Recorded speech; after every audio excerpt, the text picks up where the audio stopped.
This is the Adulting Podcast, emphasis on adulting, and we are your weekly resource for, by, and about millennials and others who are just trying to figure out this adulthood thing. Today we are going to discuss a very serious topic. Peter Pan syndrome and growing the up.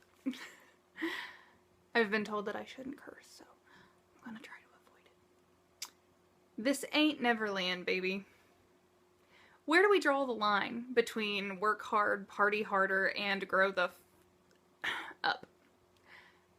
So many women I know are sick and tired of dating because it seems like everyone they meet has Peter Pan syndrome. Yeah, we're talking about manolescence, or womanolescence. I'm not discriminating.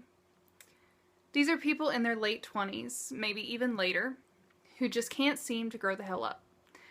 This syndrome can take the form of any combination of commitment phobia, permanent frat boy-itis, drunken disorderly on a nightly basis, mommy still makes your bed, looking for a new mommy to make your bed, complaining about your problems to everyone who will make eye contact, I refuse to pick up after myself at the office, or my personal favorite, the muscle-flexing, selfie-taking, overcompensating for my tiny intellect narcissist type. I would spend the entire episode telling you to cut it the hell out and grow up, but I'm guessing my target audience is more interested in ranting about Peter Pans, the ones in our lives, not so much being a Peter Pan, because I just feel like, this is the adulting podcast. These people are probably recognizing that they're adults. I mean, even a little, right? So let's rant a little bit about the Peter Pans in our lives. First, why is Peter Pan syndrome a thing? Well, this does seem obvious to me. Because growing up is the actual worst. It's true. I am avoiding it at all costs, and I talk about it on a weekly basis. But what they can't seem to grasp is that someone has to be the adult for you when you choose to relinquish this responsibility, right?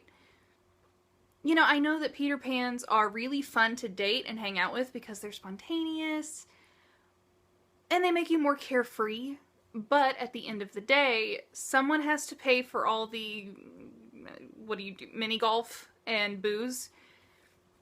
Will it be you? Will it be me? Will it be your mommy? I'm beginning to wonder, is our generation worse about being Peter Pans? I mean, we are putting off marriage, kids, careers, all the things. Plus the temptation is there. I mean, we're broke and we're stressed out all the time. Adulthood is actually harder for us than it has been for past generations. So it's tempting to stay in adolescence. Maybe even more so than in the past. Unfortunately, there's this group that's in Neverland and the group that's not, and they're trying to coexist and date each other and be friends with each other. I don't know, a third of us is still living with our parents, so why stop mommy from making your bed? I am really harping on mommies here, but according to Science Daily, they kinda deserve it. It turns out that helicopter parents make more Peter Pans. Because of course they do. This is my little Tommy. He's such a mama's boy. Yes, he's 35. God. Turns out, when you smother your kid, he grows up to expect smothering. You just pass on the responsibility to the poor sap that decides to love him. So thanks. But don't be one of those poor saps. The guy who coined Peter Pan syndrome, though it's not an actual thing you can be diagnosed with, Dan Kliney, also coined Wendy syndrome, pointing the finger at women who get all obsessed with mothering everyone in their lives. You're making more Peters, so you need to stop. So what really happens when Wendy wants to commit? Good luck, girlie. But I also noticed that you're kind of stuck between a rock and a hard place. I recognize if you date an older guy who's ready for commitment, you end up wondering what's wrong with him. Why hasn't someone else decided to marry him yet? That's the worst. You know, Sex and the City problems really are timeless. Oh God. What if you marry one that won't grow up? Like, what if you marry him and then you're like, you know, that eternal struggle of like, I can change him. And he doesn't. And then you're tied to him financially and emotionally and all the other ways that you're tied to someone after marriage. Eek. No, that's the worst.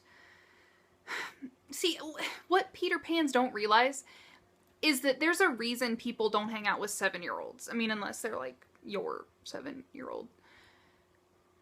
And they're not legally allowed to drink. They're not that fun to hang out with. But that's because they're selfish.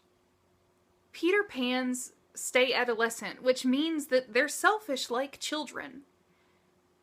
They don't see the world past their own nose. Unless someone out there is doing something for them. Which they expect because their world really does revolve around them.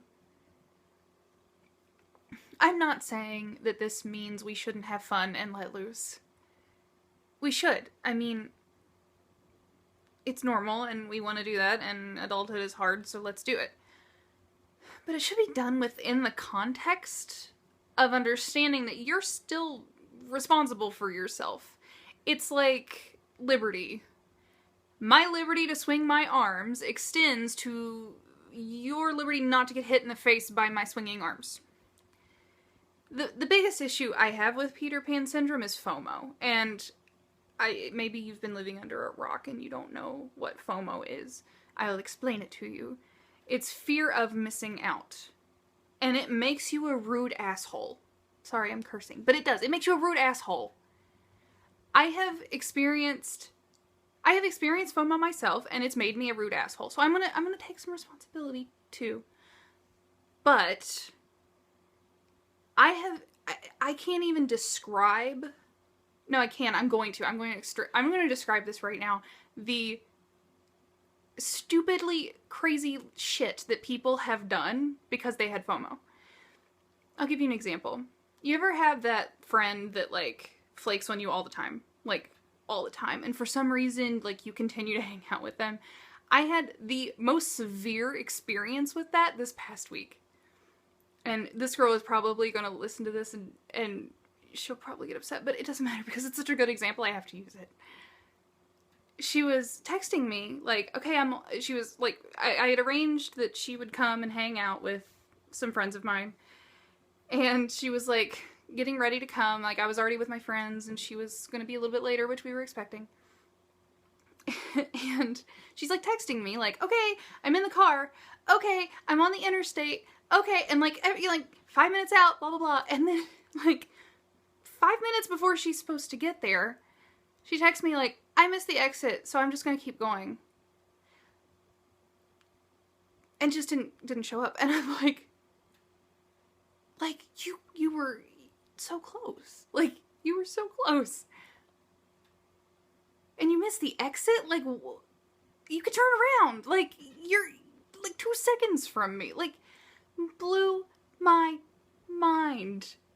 I mean, this is the most severe case of flakiness that I have ever experienced. It's actually funny. Like, it wasn't funny at the time, because at the time I was like, what the hell? But now it's kind of funny because it's so ridiculous. I just had to tell that story. But the point of all of that is FOMO makes you an asshole. Because people come to expect you to, like, be places, and then you don't show up. And that makes them feel like garbage. Like, it does. It totally, like, it makes people feel like crap. And you may be an equal opportunity FOMOizer, but it still makes people feel like crap. Like, it makes them feel like you don't want to be around them, or that you have obviously found something better to do. Like, stop. Like, don't overcommit yourself. Say no if you want to, like, do something else. Like, I get it. Like, time is precious. But just, like, don't be afraid to say no. Because it makes you an ass. It totally makes you an asshole. Okay. Anyway, so Peter Pan syndrome. FOMO is part of that. Peter Pan syndrome. I get that you want to have fun. And that you want to have the most fun you can in a given moment. But you need to acknowledge the other people around you. Why don't people realize this? Like, your ability to have fun in the future is directly linked to my desire to be around you.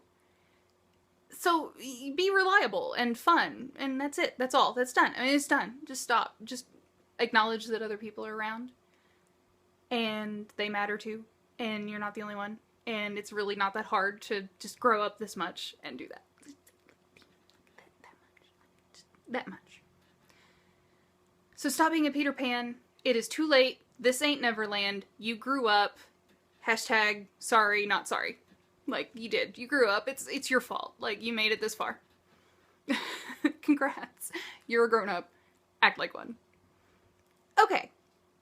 I want to thank you so much for tuning in to my second video episode and for tuning into the podcast this week.